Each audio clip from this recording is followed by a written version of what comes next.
Here's two more examples of solving logarithmic equations. These are going to help if you're having trouble on some of the graded homework problems. Here's one where we have two different bases on each side. They're unrelated to each other in the sense that 3 is not an easy power of 2 and 2 is not an easy power of 3. We can still use logarithms to solve this, but it's going to be a little bit of an ugly looking answer in the sense it's not going to be some nice rational number, and that's definitely something to get used to. So what we can do is we can take the log of both sides, either base 2 or base 3, and it's going to be nice on one side and not so nice on the other. We're just going to have to live with that. So I'm going to take the log base 2 of both sides,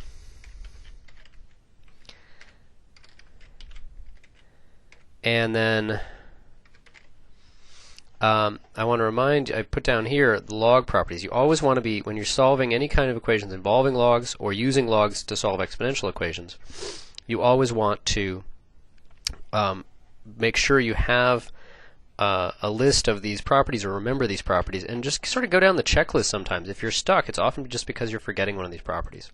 So here, the most basic property, I didn't even put it here, is that the log 2 and 2 to the something, those cancel out, and you just get 3x plus 1 on the left-hand side.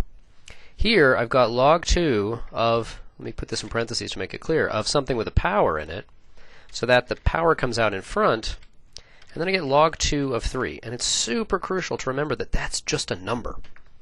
I'm going to leave it as log 2 of 3 for a little while, because I don't want to just have to deal with decimal places and how much do I approximate and things like that. But if I wanted to, I could just evaluate that. That's about 1.585. That's just a weird number that goes in here. And sometimes if you want to do that, it might make it feel more friendly to do that. So how would I solve such an equation? Well, the key thing is that it's a number times x plus a number times x minus a number. This is a linear equation. It's just got a weird factor on it. And so one thing you can do is just on a sidebar, take this equation, replace this with some random number like, I don't know, 7 or something like that. It's not 7, but just replace it with some random simple number. And then try to solve that and see what you do. What's the first thing you would do is you would distribute this in. Okay, so I'm going to do that. So it's this weirdo number. It's kind of a weird way to write it. I'm going to put a little dot to make sure we know how that's working. Times x minus 2 times that weird number. Okay, so I'm going to collect everything on the left-hand side. Everything with x on the left-hand side. 3, then times x. And then that's equal to minus 1 minus 2 log base 2 of 3. Oh, this looks weird. Oh, goodness. The heck did I just do? I think it's still going to be recording, I hope. Okay. And now I'm just going to factor out an x here. X minus log base 2 of 3. So remember, if this were 7, I would have gotten a 7x, I would have gotten a 3x minus 4x, or sorry, 3x minus 7x, which is a minus 4x. It's the same process, that's a 3, but just with weirder numbers.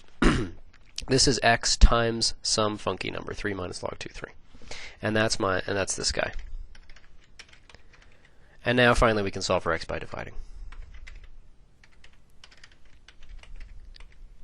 Oops, I said it and then I didn't do it. So minus 1 minus 2 log base 2, 3, all divided by 3 minus log base 2 of 3. And then that is what you put into the calculator.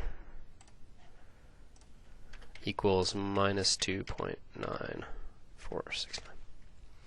Okay, and we could have put in, as I said, we could have put in 1.585 into the calculator way up here, and that would have been okay. But it's kind of nice to keep it exact as long as you can, and then and only then put in the numeric, because it just saves it gives more accuracy, better decimal places. Okay, so that is an example of one kind of problem that looks funky and people get stuck at various places along the way. But as soon as you do the logs and you use one rule of logs, it's a linear equation just with a weird number. Now here's one where we start with a logarithmic equation. Okay, here is another place where rules of logs are absolutely crucial. There's a lot of logs in here, and the x's are hidden inside of logs, and they're hidden inside of different log expressions. The key is going to be, as I did I think in another video, to combine stuff to get fewer logs. So the log of a sum is the log of the sum of the logs is the log of the product. Here, the sum of the log is the log of the product again. And so that's pretty good. This is the log of something equals log of something else. Well, the thing about logs is they're one-to-one functions. They satisfy the horizontal line test. The only way that these two quantities, 3x and 5x, 5 times the quantity x minus 2, can have the same log base 2 is if they're actually the same. Another way to say it is I could raise 2 to this power and raise 2 to this power to kill off the logs. It's a little more elegant to just say it, just to realize that log is a one-to-one function and not even have to do the 2 to the power thing. Okay, now it's a linear equation again. 3x equals 5x minus 10. And so there's a 2x on the right-hand side and a 10, and x equals 5. Now we should really check that. Logs can be tricky because you can't take the log of a negative number, so we really should check that everything makes sense here. And in fact, log 3 plus log 5, oh, that's log 5 plus log 3. And so, in fact, this definitely going to work out.